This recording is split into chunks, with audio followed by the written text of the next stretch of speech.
Kevin Durant also had 32 points, but Brooklyn was out-rebounded by 10 overall and 8 on the offensive side. So, Shannon, was this game more about what the Bucks did or what the Nets did not do? It's the Bucks. Skip, the Bucks are really good. These guys, their core group has been together for an extended period of time. Coddington understands his role. Everybody understands their role. Everything is built around Giannis. Giannis does what he does. And I tell you, Skip, he's going to have a phenomenal year. I mean, he got the easiest 32, 14, and 7 that we've ever seen. And he didn't shoot the ball particularly well from the floor.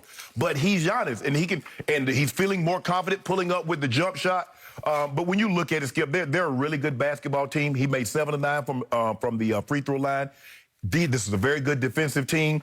I think Grayson Allen's going to help them an awful lot. I would agree. DiVincenzo hasn't come back yet. He's a ball. It's the same role. You're right, the same role. So now you get Allen coming off the bench. I agree. I think it's going to help them an awful lot. Skip, this is not a knock on Brooklyn. KD got going in the second half. Skip, he scored 21 of his 32 in the second half. But the game really wasn't that close. I think the closest they got was probably about 7. It stretched as far as like 18, 19 at one point in time in the game. Yep. But I think the biggest thing is that the Milwaukee know who they are. They know what they want to do, and they go and do it. Skip, the thing is that Brooklyn, KD is a big, but they're not a big team, and they're going to get, and that's what Milwaukee does. Milwaukee kills you on the glass.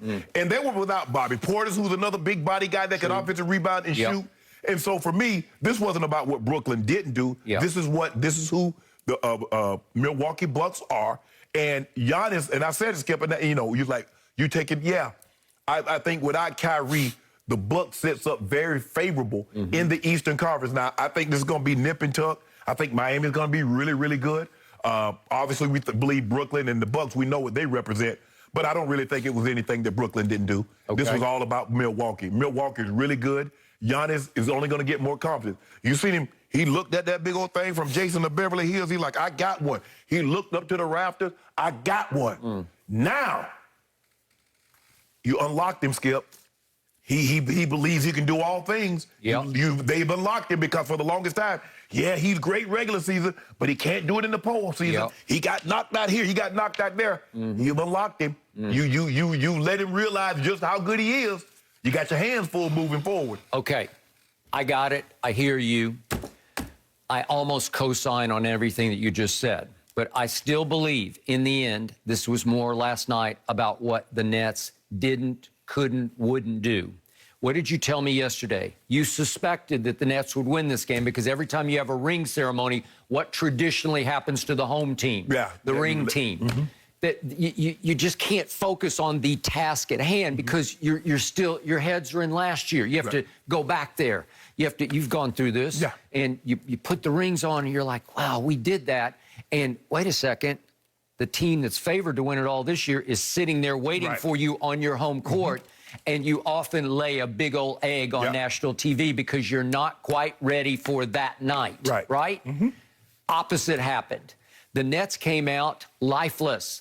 They were disconnected. I don't know why. I can go Dr. Freud. I can go Dr. Phil. I can say that maybe the Kyrie pall is sort of hanging over this team, maybe especially on KD. KD was not engaged early in this game. KD missed 3 free throws. He was 3 of 6. He went LeBron. KD went LeBron. I've never seen LeBron. He went KD. He went 3 of 6 because he's a 90% free throw shooter, and I don't know what happened because that's all you need to know is that he's just dinking and dunking free throws like they're just teetering around the rim. He didn't shoot them with any conviction. No, but Skip, he missed some shots that KD normally makes. Even his jump shots, even right around the pull-up and the fadeaway, KD normally knocks those down. It was clear to me from jump that the home team wanted this game more than the visiting team. And it shocked me because I didn't see it coming. And I don't know, again, they feed off KD's energy, and his energy wasn't usual. So is it possible that he just wrung out from all the Kyrie madness that focuses back on him because everybody looks to KD for, what do you think? Are you going to be able to carry this team without Kyrie? And I'm sure the buzz will start now. They missed Kyrie last night. I don't think they missed Kyrie. Would they be better? Obviously, they'd be better. Of course they would be better. Of course they would, but I don't think they missed him. But the guy when you played for your team for a number of years, he saved them. This thing was about to get 30 to 40 had he not did what he did. Patty Mills made 7 of 7 3-point shots. Yeah, he did. And the guy you've been all over, Joe Harris, at least he made 3 of 5 last night. And James Harden made 4 of 8 threes. And Kevin wasn't horrible from 3 because he made 3 of 7. Right. So I just gave you 4 guys who went 17 of 27 from 3. 3 starters and the super sub, right? Yeah. 17 of 27 from 3. And it gave you a grand total for the night of 53% from 3. That should be good enough to keep you closer than you were. But you're getting battered on the boards. They ended up losing the boards by 10. And I give you that Nicky Claxton, he just is too light in the back end a little bit. You know, he's just a little too skinny to bang with Giannis or Brook or whoever it is because they were having a hard time fighting them off on the boards. Right. Okay, so before I go deeper into this game, I want to give your man Giannis this much credit.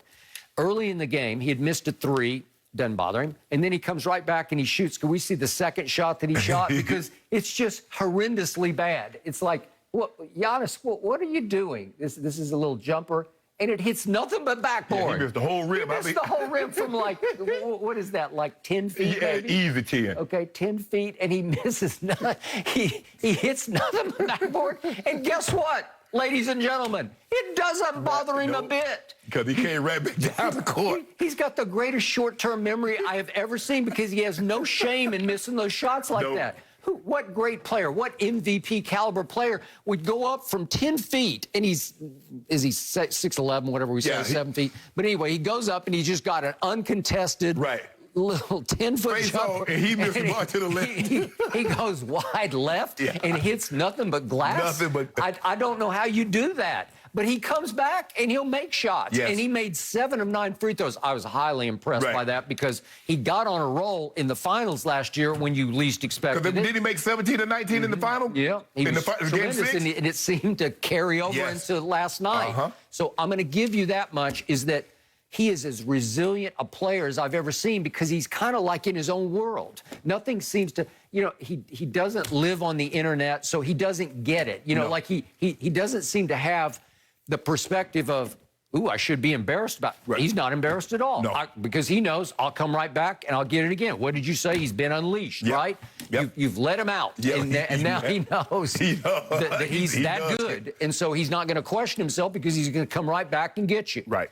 Okay, now to your point about Kevin Durant scoring 21 in the second half. Slowly but surely, he snapped out of it. Slowly but surely, his numbers came up to where if you look at the final box score, the numbers for Giannis and KD, they're just about the same across the board, right? Yep. It winds up, you know, 32 to 32. Versus 32 and 14 to 7. Okay, so it's fairly close because Kevin came on like gangbusters over the third and fourth quarters. So if we could see what happened, this is sort of from 5 minutes down to 4 minutes of the fourth quarter. It looks like the game is over, but here we go with Kevin, and he says, I'm starting to cook here a little bit. Well, who can stop that? No, That's just vintage, right? Who can stop that, and who can stop this? Like, nobody can stop that. Okay, he had just made those 2 shots, and I'll give you, it cut it only to 14. The lead was 14. In today's NBA, with 4 minutes to go and a 14-point lead with this kind of three-point shooting, is it doable? No. Yes, absolutely. It's Yeah, it's very doable. At that point, more than likely would have got that team. Okay, Patty is at that point 7 of 7, and Joe Harris got a fairly hot hand. James has got a hot hand, and Kevin is getting hot. Right. And guess what Steve Nash does with 4 minutes left? He pulls the starters. He just says, I give up, I wave the white flag, I'm done. We're pointing toward the next game. We give you this on your ring night, we bow down. Right.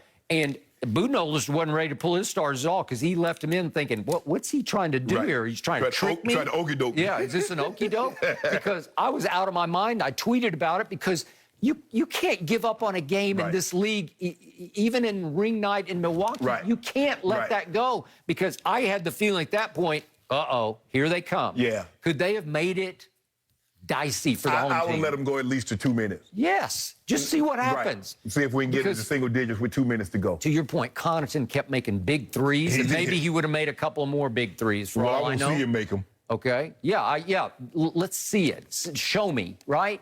So I was disappointed in Steve Nash because I did not get that. Yeah. And I would think Kevin was a little disappointed because he was finally getting his flow. Skip, I don't know if I'm saying the guy's name right. That Jordan Nwora? Nwora. He was bombing them, too. They steal the ball from James Harden, and he don't go for the layup. He goes to the three-point line and bangs the three. And I think that's what Steve Nash is. Okay, we good. Okay, maybe it's your night. Okay, I give it up. We out. Okay, I just wanted to see a good finish to the game, and I think it would have been your basic barn burner if you'd let Kevin go.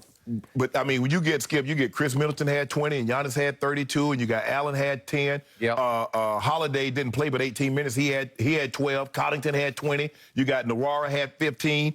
Skip, they deep. Skip, this is a very deep. They're a very deep team. I still say I give Brooklyn a slight edge, but only a slight one, because they were impressive last night, just as they were last year. Yeah, Skip, I think Bucks are going to have probably the best record in the East, and so in order for your theory to come true, they're probably going to have to go through Milwaukee. Just like Milwaukee had to go through Brooklyn in order to win it, they're probably going to have to go through Milwaukee. The Nets are. Okay, they're going to remember, they went 7 games last year, and remember, Brooklyn won the first 2 and looked like they were on the way to winning the third one.